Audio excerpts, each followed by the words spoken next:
What if the most terrifying thing your enemies ever faced wasn't your anger, your comeback, or your revenge?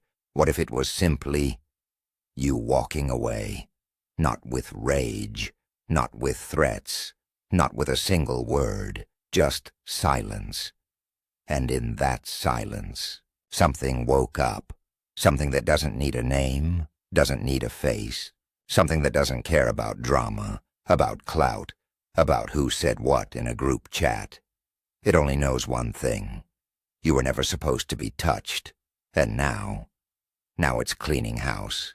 You don't see it, you don't hear it, but it's there, in the way their lies start falling apart before they even finish telling them, in the way their so-called friends suddenly go quiet when your name comes up, in the way their victories taste like ash, their wins feel hollow, their confidence cracks like old paint in the sun.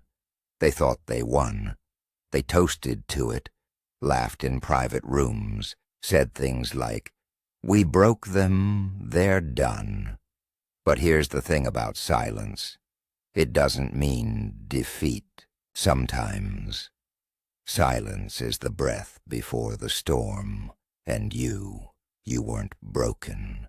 You were building strength in the dark, healing in secret, learning, watching, becoming something they can't control, can't mock, can't reach. And while you were doing that, someone or something stepped into the space behind you, not because you called, not because you begged, but because loyalty doesn't need an invitation. It shows up when the world turns its back. It shows up when the knives come out. It shows up when the ones who claimed to love you start passing around your pain like party favors. And when it shows up, it doesn't knock. It unlocks, one by one, the doors they thought were locked. Swing open the secrets they buried. Start crawling out. The lies they built their image on begin to rot from the inside, and they don't know why. They look around, panicked, whispering, "Who's talking? Who's exposing us?" But no one's talking. That's what makes it so beautiful. No posts, no screenshots, no public call-outs, just consequences, quiet, unstoppable, inevitable.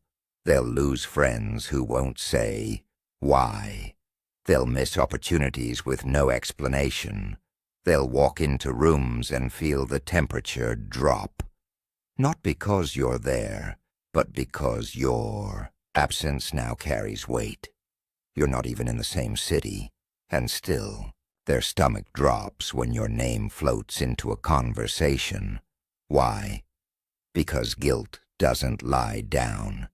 It sits up, it watches, it waits, and the more they try to act normal, the more their body betrays them.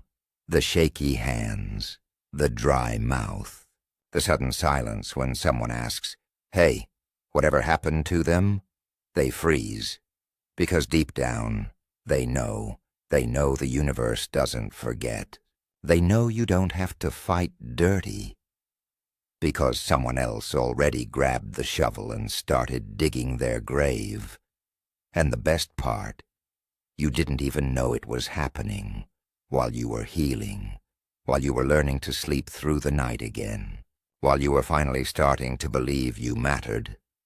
Someone was out there, dismantling every lie they ever told about you, not with rage, with precision, like a surgeon removing a tumor no one else could see. And now their power is fake, their influence a ghost, their reputation a house of cards in a hurricane. They still try to act big, still post the same arrogant captions, still laugh too loud in groups, but the laughter doesn't land like it used to. It echoes, it fades, It dies because the people around them know. They can feel it.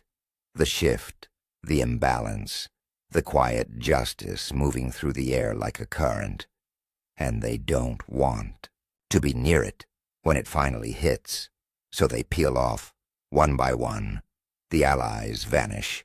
The hype men ghost.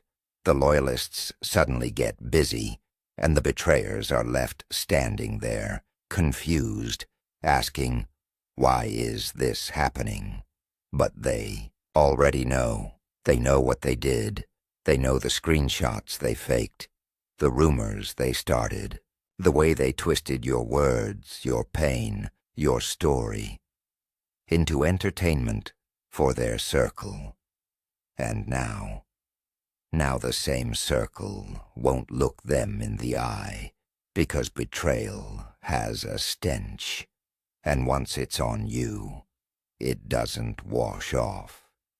It follows you into meetings, into relationships, into the dark when you're alone and the walls feel too close. That's when it hits. The silence not peaceful, not calm, heavy, like something is standing in the room with you, watching, judging, waiting, and you realize you're not afraid of losing money or fame or followers. You're afraid of the truth, because the truth doesn't need to be spoken. It just is, and it's spreading through whispers, through gut feelings, through the way people suddenly hesitate before trusting you. You can't stop it. You can't spin it. You can't bribe it, because this isn't about revenge. This is about balance. The universe doesn't care about your excuses. It only cares about what you did, and when you harm someone who wasn't supposed to be harmed, when you attack a soul that's protected by something older than hate, you don't get a warning, you get consequences, and they don't come with a bang. They come with a creak. The creak of a door opening in an empty house, the creak of a friendship dissolving for no reason, the creak of your life falling apart, piece by piece, while you stand there helpless, wondering why everything that used to work suddenly doesn't, and you'll never find the source. Because it's not one person, it's not even karma. It's the energy you created when you decided to survive, when you chose peace over war, when you healed instead of fought. Because healing, real healing, is the most dangerous thing you can do when you've been wronged. It says, I am not what you made me. It says, I am not broken. It says, I am not afraid of you anymore. And that's what breaks them. Not your anger, not your comeback, but your indifference. They wanted you to beg, to cry, to fight back, so they could paint you as the villain. But you didn't. You just rose. And in your rise, you triggered something ancient, a law, a force, a silent guardian that doesn't tolerate injustice against the chosen. And now they're not just losing, they're unraveling, in private, in silence, in fear. They check their phones like it might explode. They flinch at loud noises. They lie awake, replaying every lie they ever told, wondering when it'll all come out. And the worst part, they can't confess. Because to confess would mean admitting it was real, and if it was real, then they're guilty. So they stay trapped in their lies, in their guilt, in their fear. And you're not even thinking about them. You're building, creating, loving, living. You're glowing so bright. It's blinding the very people who tried to bury you, and they can't look directly at you anymore. Not because you're intimidating, but because your light exposes them. Every time you smile, it highlights their fakeness. Every time you succeed, it magnifies their emptiness. Every time you love openly, it reminds them of how they chose betrayal. And they hate you for it, not because you hurt them, but because you healed. While they stayed stuck in the mud they created, they wanted you to suffer. Instead, you became the proof that they were wrong, that their cruelty didn't win, that their lies didn't stick, that their power was fake. And now they're not just irrelevant. They're pitied. The same people who once held power now get awkward silences when they walk into rooms. Their jokes fall flat, their opinions ignored, their presence tolerated, not welcomed. And they don't understand why, but you do. Because you felt it too. That moment when the energy shifts, when the room changes, when people know, and now it's happening to them.